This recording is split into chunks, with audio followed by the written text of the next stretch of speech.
आया कि ये भी कोई जिंदगी है कि सुबह से शाम तक मैं पत्थर तोड़ने का काम करता हूँ और एंड में मेरे को थोड़े से पैसे मिलते हैं जिसमें मुश्किल से मेरा और मेरे परिवार का गुजारा हो पाता है। काश कुछ ऐसा हो जाए कि कहीं से मुझे कोई ऐसी शक्ति मिल जाए कि जो भी मैं चाहता हूँ वो सच हो जाए। वो अपने घर पर गया, उसने खाना खाया, लेकिन उसका ध्यान खाने की तरफ नहीं था। उसके दिमाग में यही ख्याल चल रहा था। उसके बाद में वो यही सोचते सोचते सो गया। फिर नींद आने के कुछ देर बाद उसको एक सपना आया। सपने में उसने देखा कि रोज की तरह वो अपना काम खत्म करके अपने घर लौट रहा था। रास्ते में उसने एक बहुत ही बड़ा घर देखा और उसके मन में आया कि काश ये घर मेरा होता और मैं इसका मालिक होता। और उसके ये सोचते ही वो उस घर का मालिक बन गया। उसको यकीन ही नहीं हो रहा था कि जो उसने सोचा वो बन चुका है। लेकिन उसकी खुशी ज्यादा देर नहीं टिक पाई, क्योंकि उसको एकदम से एक शोर सुनाई दिया। उसने अपने घर के बाहर देखा कि एक बहुत बड़ी रैली निकल रही है जिसमें बीचों बीच एक पॉलिटिशियन है जो ऐसे ऐसे हाथ हिला रहा है। और वहां पर जितने भी लोग खड़े थे सब उसके नाम के नारे लगा रहे थे, उसके आगे हाथ जोड़ करके खड़े थे, सब उसको देखने के लिए तड़प रहे थे। तब उसको ये एहसास हुआ कि मैं कितना छोटा हूं उसके आगे। और फिर उसके अंदर से एक ख्याल उठा कि काश मैं ये पॉलिटिशियन होता और मेरे पास भी इतनी ही पावर होती जितनी कि इसके पास में है। बस उसका इतना सा सोचने की देर थी, वो पॉलिटिशियन बन गया। उसकी खुशी का ठिकाना नहीं था, क्योंकि उसके आसपास में हजारों लोगों की भीड़ थी और सब उसको देखने के लिए तरस रहे थे, तड़प रहे थे। लेकिन उसकी ये खुशी भी ज्यादा देर नहीं टिक पाई। धूप बहुत ही तेज थी और उस पॉलिटिशियन को आदत नहीं थी इतनी गर्मी में रहने की। तो उस धूप की वजह से उसको चक्कर आ गए और वो बेहोश होकर के गिर गया। फिर उसको एहसास हुआ कि ये पॉलिटिशियन सबसे ताकतवर नहीं है, ये जो सूरज है ये सबसे ताकतवर है। और उसके मन में आया कि काश मैं ये सूरज बन जाऊं तो मेरे आगे कोई नहीं टिक पाएगा। और उसका इतना सा सोचने की देर थी और वो सूरज बन गया।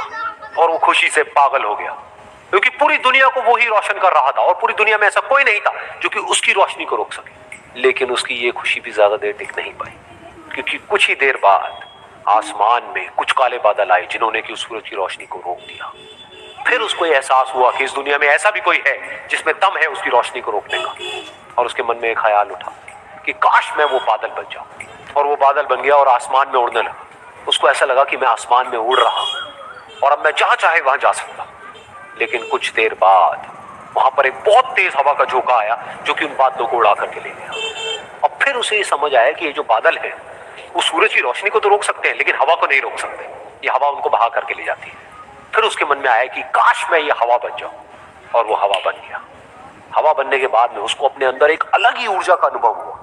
वो चाहे तो आराम से बहता और चाहे तो आंधी बन करके, तूफान बन करके, जिसको भी चाहे उड़ा करके ले जाता। उसको ये विश्वास होने ही लगा था कि इस दुनिया में सबसे ज्यादा शक्तिशाली मैं हूं। लेकिन तभी उसके सामने आया एक पहाड़। उसने अपनी पूरी ताकत लगा दी, लेकिन उस पहाड़ को वो इतना सा भी नहीं हिला पाया। तब उसको यह एहसास हुआ कि इस दुनिया में कोई है जो हवा से भी ज्यादा शक्तिशाली है, जिसमें दम है उस हवा को रोकने का। फिर उसके मन में आया कि काश मैं ये पहाड़ होता। और वो पहाड़ बन गया। लेकिन हर बार की तरह इस बार भी उसकी खुशी ज्यादा देर तक नहीं टिक पाई।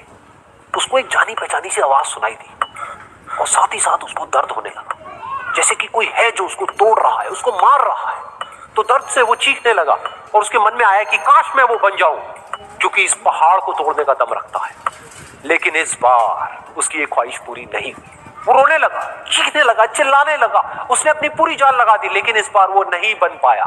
उसका दर्द बढ़ता ही चला जा रहा था और दर्द की वजह से एकदम से उसकी नींद खुली और सामने शीशा था। उसने शीशे में देखा और उसको समझ आया कि सपने में मैं वो क्यों नहीं बन पा रहा था जो मैं बनना चाहता था, क्योंकि असलियत में मैं वो ही हूं। दुनिया सुनना नहीं देखना पसंद करती है कि आपने क्या किया। जिंदगी में कामयाब होने के लिए याद रखिएगा, ये मायने नहीं रखता है कि आपने कितना किया, मायने ये रखता है कि आप कितना कर सकते थे। जब लंका में पुल बनाया जा रहा था पत्थरों को जोड़ जोड़कर सीता माँ को लाने के लिए, तो बंदरों के साथ साथ गिलहरियां भी वहां पत्थर भर रही थी। तो इन सबसे कितना पत्थर ही उठेगा। एक बंदर आया तो उठा के फेंक दिया गिलहरी को, भाग यहाँ से, तो इतनी पत्थर बीच में ला रही है। तो मर्यादा पुरुषोत्तम राम के पास वो जाके गिलहरी गिरी। तो गिलहरी को वो प्यार से सहलाए थे ना, तो ऐसा कहा जाता है कि इस पे जो निशान है गिलहरी के पीठ पे वो राम जी का है। राम जी ने उस बंदर को बुलाया और कहा कि देखो तुम इतना विशाल पत्थर उठा रहे हो तो तुम्हारा शरीर भी विशाल है। ये गिलहरी इतना बड़ा पत्थर उठा रही है जितना इसकी क्षमता है। तो आप अगर कामयाब होना चाहते हैं तो आप ये मत सोचिए कि आप हमने आज 8 घंटे पढ़ लिए या 8 घंटा मेहनत किए। आप ये सोचिए कि आप कितना कर सकते थे। और देखिए जो सपने देखते हैं उनके लिए तो पूरी रात छोटी पड़ जाती है और सपने पूरे करने वाले के लिए पूरा दिन छोटा पड़ जाता है। अगर आपके अंदर जिम्मेदारी है ना, तो आप यकीन मानिए आप चैन से सो नहीं पाएंगे। जिम्मेदारी ऐसी चीज होती है जो रातों की नींद छीन लेती है। रात में जगने वाला हर लड़का आशिक नहीं होता। पैसा और समय में तालमेल बिठाना बहुत जरूरी होता है। पैसा कहता है कि तू कुछ करेगा तो हम आएंगे, जबकि लोग गलती करते हैं। लोग कहते हैं कि पैसा आएगा तब हम कुछ करेंगे, ऐसा नहीं है। पैसा कहता है कि तू मुझे आज बचा ले, मैं कल तुझे बचा लूंगा। पैसा बेशक भगवान नहीं है और ना ये आपके साथ ऊपर तक जाएगा, लेकिन पैसा जब तक आपके साथ है ना, तब तक आपको नीचे गिरने नहीं देगा।